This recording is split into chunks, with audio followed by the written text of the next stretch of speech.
Good evening students, welcome back to Krishna classes. आज एक लंबा अरसा बीत चुका है और तारीख 25 नवंबर है। आज हम लोग सीबीएसई बोर्ड का क्लास 10th का इंफॉर्मेशन टेक्नोलॉजी का पेपर सॉल्व करेंगे।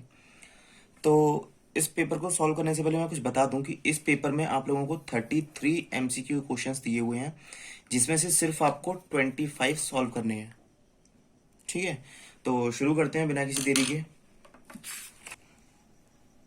यहाँ पहला क्वेश्चन दे रखा है, there are many reasons why interpersonal communications में fail while communicating. The message may not be received exactly the way the sender intended, and therefore it is important that the communicator seeks dash to check that their message is clearly understood. यहाँ अब हमें इस dash में fill करना है कि क्या आएगा। तो देखिए, जैसा कि इस क्वेश्चन में बोला गया है, क्वेश्चन में सिर्फ इतना बोला है कि एक सेंडर ने एक इन्फॉर्मेशन सेंड करी किसी रिसीवर के पास। अब जो सेंडर है, जो फिर कम्युनिकेटर है, वो बस इतना देखना चाहता है कि जो इन्फॉर्मेशन पहुंची है रिसीवर के पास वो एग्जैक्टली अंडरस्टूड है या नहीं। तो उसके लिए क्या करेंगे, जो रिसीवर है वो सेंडर को एक फीडबैक भेजेगा ये बताने के लिए कि हाँ मेरे पास इन्फॉर्मेशन आ चुकी है। जैसे हम टीचर्स क्या करते हैं, जब हम कुछ पढ़ाते हैं तो आप लोगों की तरफ से एक फीडबैक मिलता है। यहाँ पर इस केस में हम लोग हो जाते हैं सेंडर और आप हो जाते हैं रिसीवर। इस केस में जो फीडबैक मिलता है वो बोलता है अच्छा ठीक है, समझ में आ गया, एटसेट्रा। तो इसलिए जो इसका करेक्ट आंसर होगा वो होगा ऑप्शन बी, फीडबैक। अब बढ़ते हैं अपने नेक्स्ट क्वेश्चन की तरफ। इसमें बोला हुआ है इनमें से कौन सा अफेक्टिव कम्युनिकेशन का बैरियर नहीं है। इसने बोला बैरियर नॉट के लिए। तो नॉट के केसेस में हम पढ़ेंगे, इसमें 4 ऑप्शन हैं, फिजिकल, इंटरपर्सनल, लिंग्विस्टिक, सब्जेक्टिव। इसका आंसर, करेक्ट आंसर है वो है डी, सब्जेक्टिव बैरियर। क्यों? क्योंकि बाकी तीनों बैरियर्स बुक में दे रखे हैं, ऑलरेडी गिवन है। क्वेश्चन नंबर 3, इसमें बोला गया है कि वेस्ट को रिमूव करने के लिए और रिडंडेंसी को कम करने के लिए स्टूडेंट को या फिर किसी भी इंसान को क्या चीज़ ज़रूरी है। वो इसका आंसर होगा टाइम मैनेजमेंट। अगर आपने टाइम मैनेजमेंट करना सीख लिया तो आप अपने काम को रिड्यूस कर सकते हैं, रिडंडेंट कर सकते हैं। रिडंडेंट करने का मतलब है कि आप अपने काम में से जो डुप्लीकेट चीज़ें हैं उनको रिमूव कर सकते हैं। अगला क्वेश्चन आता है क्वेश्चन नंबर 4। इसमें सिंपल एक चीज़ बोली गई है, ABC of stress management. ABC of stress management का मतलब क्या है? ये स्ट्रेस मैनेजमेंट के जो एबीसी हैं ये डिनोट करते हैं option C, adversity, beliefs and consequences को। तो इसका जो करेक्ट आंसर है वो होगा option C, adversity, beliefs and consequences. Next question दे रखा है, Neha is receiving several mails from companies who are advertising a product और trying to attract her to their websites. जो भी ईमेल्स आती हैं जो किसी एडवर्टाइजमेंट को कंटेन करती हैं या किसी मैसेज को कंटेन करती हैं जो हमें नहीं चाहिए होती हैं, जो ऑटोमेटिकली आती हैं, उन सभी ईमेल्स को बोला जाता है स्पैम ईमेल्स। तो इसका जो करेक्ट आंसर है वो है स्पैम। अगला क्वेश्चन है क्वेश्चन नंबर 6। इसमें बोला है computer automatically runs a basic programme. जब कंप्यूटर स्टार्ट होता है या बूट लेता है तो उसमें सिर्फ एक ही बेसिक प्रोग्राम है जिसका नाम है BIOS, BIOS, basic input output system. तो इसका जो करेक्ट आंसर है वो BIOS, basic input output system है। यही वो होता है, यही प्रोग्राम है जो कंप्यूटर बूट लेते वक्त लोड होता है। अब अगला जो सेक्शन है हमारा वो है सब्जेक्ट स्पेसिफिक स्किल्स। मतलब अब तक जो हमने पढ़ा था सेक्शन ए एम्प्लॉयबिलिटी स्किल्स थी, अब हम पढ़ेंगे सब्जेक्ट रिलेटेड क्वेश्चंस। तो इसमें क्वेश्चन नंबर 7 दे रखा है, styles help to improve consistency in a document. अब उस स्टाइल का नाम बताना है जिसमें format graphic, text frames, wrapping type, border, background, columns, ये सब दे रखे होते हैं। तो इसका जो करेक्ट आंसर है वो है ऑप्शन डी, फ्रेम। इसमें ऑप्शन जो दे रखा है ये फ्रेम स्टाइल के अंडर आते हैं सारे के सारे ऑप्शंस। अगला क्वेश्चन है, arguments pass to a macro from Calc are always. जितनी भी मैक्रो के अंदर, मैक्रो एक फंक्शन के तौर पे उसको कंसिडर कीजिए, एक फंक्शन में हम जो भी आर्गुमेंट्स पास करते हैं वो हमेशा वैल्यूज होती हैं। अब वैल्यूज किस फॉर्म में हो सकती हैं? वो नंबर्स हो सकते हैं, स्ट्रिंग्स हो सकते हैं, रेफरेंसेस हो सकते हैं। तो इन तीनों ऑप्शंस की जगह पे हम सीधे क्या लगाएंगे? Option D, values. जो नेक्स्ट क्वेश्चन है क्वेश्चन नंबर 9। इसमें बोला गया कि एक डॉक्यूमेंट में अलग अलग तरह की डिफरेंट स्टाइल्स अप्लाई करनी है, तो उन स्टाइल्स को अप्लाई करने के लिए हम किस ऑप्शन का इस्तेमाल करेंगे? तो इसका जो आंसर है हमारा वो है fill format mode. Option A is the correct answer. ठीक है, नेक्स्ट क्वेश्चन आता है, Tanu explained his class that to apply an existing style except for dash position the insertion point in the paragraph. तो इसका जो डायरेक्ट आंसर बताऊं, ये fact पे बेस्ड है। इसका जो आंसर है वो है हमारा करेक्टर स्टाइल। ये सारी की सारी चीजें, बातें जो बोली गई हैं क्वेश्चन में, ये करेक्टर स्टाइल से रिलेटेड है। नेक्स्ट क्वेश्चन आता है question number 11। The dash window shows the types of style available for open office component you are using। तो इसका जो आंसर है हमारा वो है styles and formatting. Styles and formatting window में क्या होता है, जितने भी तरीके के स्टाइल्स अवेलेबल हैं ये देते हैं, ये आपके राइटर का पहला ही टॉपिक है। अगला क्वेश्चन है, in writer dash refers to the reference point for the graphics. This point could be the page of frame where the object is a paragraph और इवन अ कैरेक्टर। तो इसका जो answer है वो है आपका एंकरिंग। एंकरिंग मैंने इसका आंसर डायरेक्ट क्यों बताया है, क्योंकि ये बात कर रहा है रेफरेंस की। रेफरेंस जहां भी आता है वहां हम किसी ना किसी चीज को लिंक करते हैं, और लिंक करने के केसेस में सबसे बड़ा जो टॉपिक है या कहूँ सबसे इंपॉर्टेंट टर्म है वो है एंकरिंग का। नेक्स्ट क्वेश्चन पे आते हैं, question number 13। Dash function takes data from a series of worksheets or workbooks and summarize it into a single worksheet that you can update easily. अब बात करिए देखिए इसने फंक्शन की, तो पहले तो हम ये देख लेते हैं कि इन चारों में से फंक्शन कौन कौन सा है। समेशन एक फंक्शन हो सकता है। ऑप्शन बी डेटा कंसोलिडेशन, ये भी एक फंक्शन है। डेटा फॉर्मेट, ये फंक्शन ना होकर एक तरीके का फीचर है। डेटा चार्ट, ये भी एक फीचर है। तो इसका जो करेक्ट आंसर होगा वो डेटा कंसोलिडेशन होगा। क्यों, समेशन में जब क्या करते हैं हम, समेशन में एक्चुअली ऐड करते हैं, तो यहाँ पे कुछ ऐड या सम जैसा कुछ बोला नहीं है, इसलिए हम इसका आंसर लगाएंगे डेटा कंसोलिडेशन। अब अगला जो क्वेश्चन है, क्वेश्चन नंबर 14, इसमें बोला है पिक्चर टूलबार के अंदर दो टूलबार्स कौन कौन से आते हैं। डायरेक्ट क्वेश्चन है फैक्ट बेसिस पर, तो इसका आंसर है option C graphic filter toolbar and colour toolbar. अगला क्वेश्चन, क्वेश्चन नंबर 15, इसमें बोला गया है, एक्चुअली मैं बताऊं क्वेश्चन नंबर 15 अभी भी थोड़ा सा डाउट में है। कुछ लोगों का ये डाउट आ रहा है कि ये क्वेश्चन शायद गलत है या इसके जो ऑप्शन दे रखे हैं वो गलत है।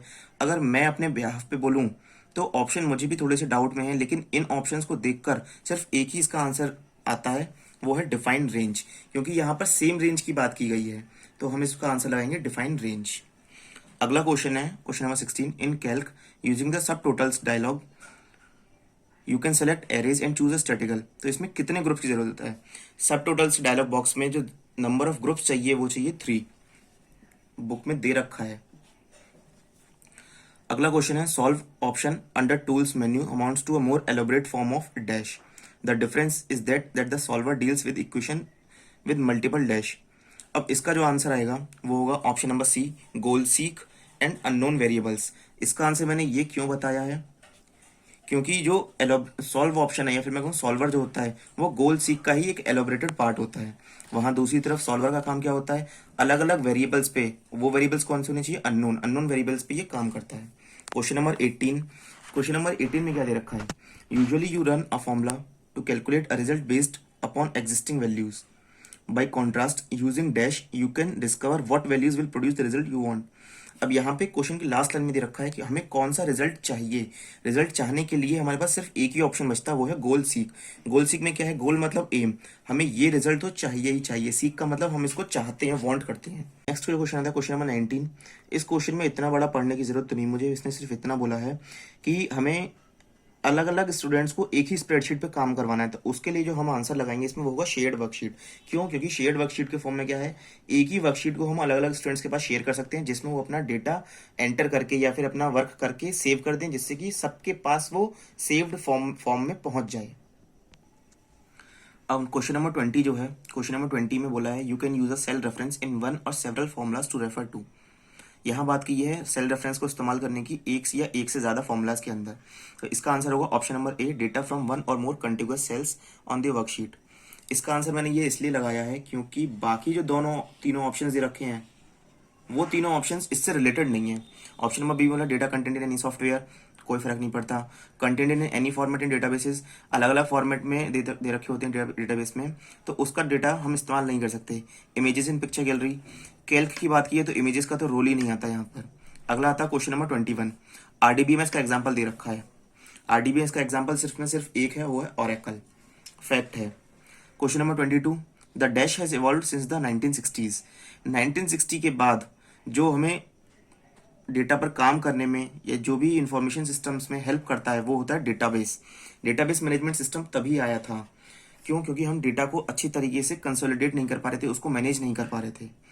अगला आता है question number 23, writers table of content features let's you build an automated table of contents. Automatic table बनाने के लिए जो हेल्प चाहिए वो चाहिए हेडिंग से। हम हेडिंग्स को डिफाइन करते हैं, heading level 1, heading level 2, heading level 3, sub level heading, सब हेडिंग्स 1, सब हेडिंग 2, इस फॉर्म में। और इन्हीं हेडिंग्स की हेल्प से या सब हेडिंग्स की हेल्प से table of contents automatically create किया जा सकता है।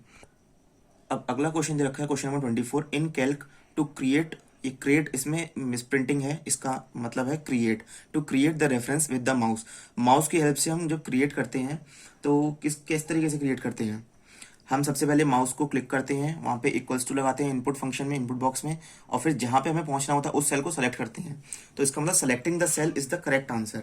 Option number B is the correct answer. Next है question number 25, dash can be used in Calc to jump to a different location.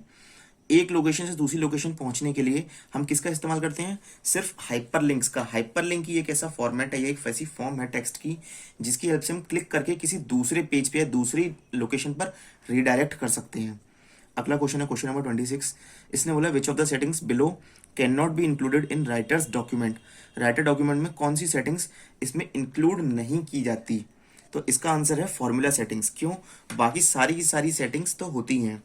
अब इसने राइटर्स डॉक्यूमेंट बोला है, और राइटर जब हम बात करते हैं वहां पे फॉर्मूले का कोई रोल नहीं है, फॉर्मूले का रोल आता है कैल्क में।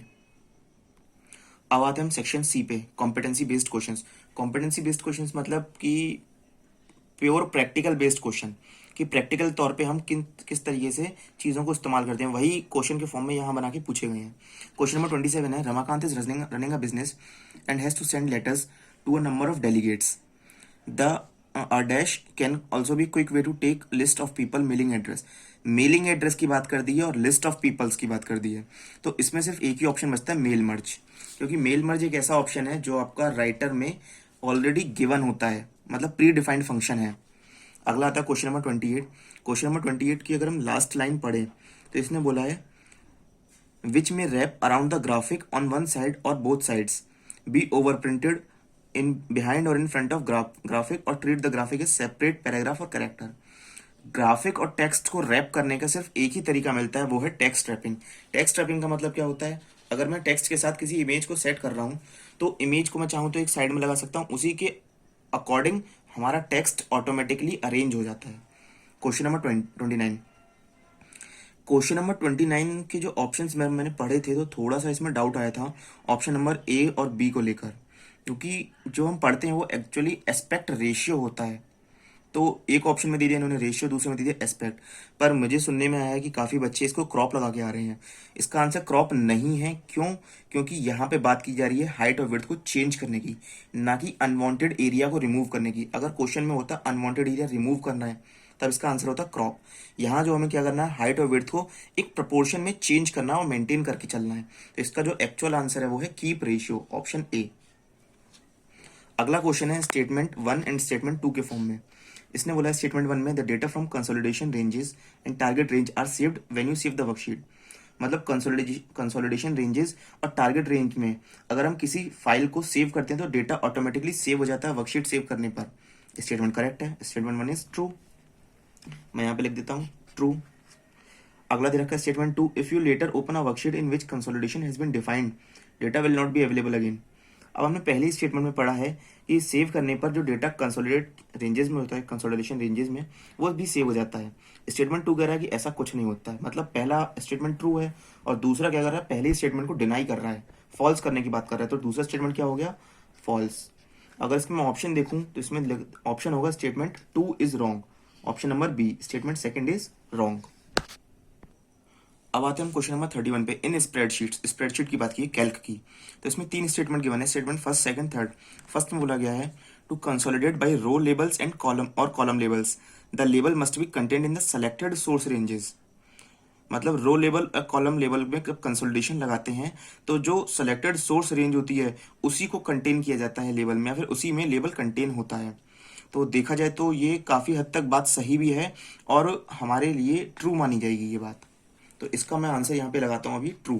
एक्चुअल आंसर नहीं है ये, सिर्फ पहला स्टेटमेंट करेक्ट है। दूसरे स्टेटमेंट की बात करूँ तो text in the labels must be identical so that rows or columns can be accurately matched. बात सही है। अगर लेबल्स में सारे के सारे टेक्स्ट या डेटा आइडेंटिकल सिमिलर नहीं होंगे, सेम नहीं होंगे, तो रोज और कॉलम्स को मैच कैसे करेंगे? मैचिंग का फॉर्मेट ही यही है कि चीजें सेम होनी चाहिए, सिमिलर होनी चाहिए। तो दूसरा स्टेटमेंट भी क्या है? ट्रू होगा। स्टेटमेंट थर्ड पे आते हैं। इफ रो और column does not match that any that exist in the target range, it will be appended as a new row और कॉलम। अब स्टेटमेंट टू का ही ये एडवांस फॉर्म है, मतलब क्या हूँ कि उसी को आगे कंटिन्यू कर रहा है, एक्सीड कर रहा है। स्टेटमेंट थर्ड बोलता है कि अगर रो और कॉलम लेवल में कोई डेटा मैच नहीं करता, इन केस, वैसे तो मैच के लिए बनाया जाता है, बट इन केस अगर मैच नहीं करता तो उसको हम एज अ न्यू रो या न्यू कॉलम के तौर पे अपेंड कर देंगे। अपेंड करने का मतलब होता है किसी एग्जिस्टिंग फाइल में इंक्रीज करना, इंक्रीमेंट करना। तो ये ऑप्शन, ये स्टेटमेंट भी क्या हो जाएगा? ट्रू। इस बिहाफ पे जो हमारा आंसर मिलता है वो होता है option D, all statements are correct. 32 Malini wants to store a huge amount of information about her zone in database. Malini अपनी डेटाबेस में, अपने जोन की डेटाबेस में इंफॉर्मेशन स्टोर करना चाहती है। तो वो क्या चाहती है कि should not be repeated in an file, जो उसके डेटाबेस में इंफॉर्मेशन स्टोर कर, डेटा स्टोर हो रहा है, वो रिपीट ना हो। अब रिपीट ना होने का केस सिर्फ एक ही फॉर्म में आता है, वो है रिडंडेंसी। रिडंडेंसी अगर हो जाती है तो इसका मतलब डेटा रिपीटिशन नहीं होगा, मतलब डुप्लीकेट्स डेटा जो होते हैं उनको हटा दिया जाएगा, डिलीट कर दिया जाएगा। लास्ट क्वेश्चन है क्वेश्चन नंबर 33। क्वेश्चन नंबर 33 को हम इस तरीके से समझते हैं कि रोहन के पास 50,000 रुपए हैं, ठीक है। 50,000 रुपए हैं, उसको वो दो फंड्स में डालता है, ए फंड और बी फंड। फंड ए में मिलता है उसको 18% की इंटरेस्ट रेट, और फंड बी में मिलती है उसकी 21% की इंटरेस्ट रेट। अगर आप लोगों को ये क्लियर नहीं दिख रहा तो मैं इसको थोड़ा सा पेन के फॉर्म में करता हूँ। मतलब रोहन के पास है 50,000 रुपए, दो फंड्स में डालता है ए और बी। ए में मिलते हैं उसको 18% और बी में मिलते हैं उसको 21%। अब ये पूछा जाएगा स्प्रेडशीट के फॉर्म में कि कौन सा ऐसा फंक्शन है या कौन सा ऐसा फीचर है जो सॉल्व करके, या मतलब जो हेल्प करके हमें ये बता दे कि किसमें हमें फायदा मिलेगा। तो उसका जो आंसर है वो है आंसर ए, सॉल्वर। सॉल्वर का काम ही ये होता है कि वो आपके फंड्स को देख के या फिर आपके चीज़ों को कंपेयर करके ये बताए कि किसमें आपको फायदा मिलेगा। तो आज की वीडियो में हम लोगों ने इन्फॉर्मेशन टेक्नोलॉजी का पेपर सॉल्व किया है। आई होप आप लोगों को ये वीडियो पसंद आई होगी। अगर पसंद आई तो मेरे चैनल को सब्सक्राइब कीजिए, लाइक कीजिए वीडियो को और शेयर कीजिए जितनी ज़्यादा से ज़्यादा आप कर सकते हैं अपने दोस्तों के संग, अपने बैचमेट्स के संग, ठीक है। और इस चैनल पर बने रहने के लिए चैनल को सब्सक्राइब कीजिए। Thank you.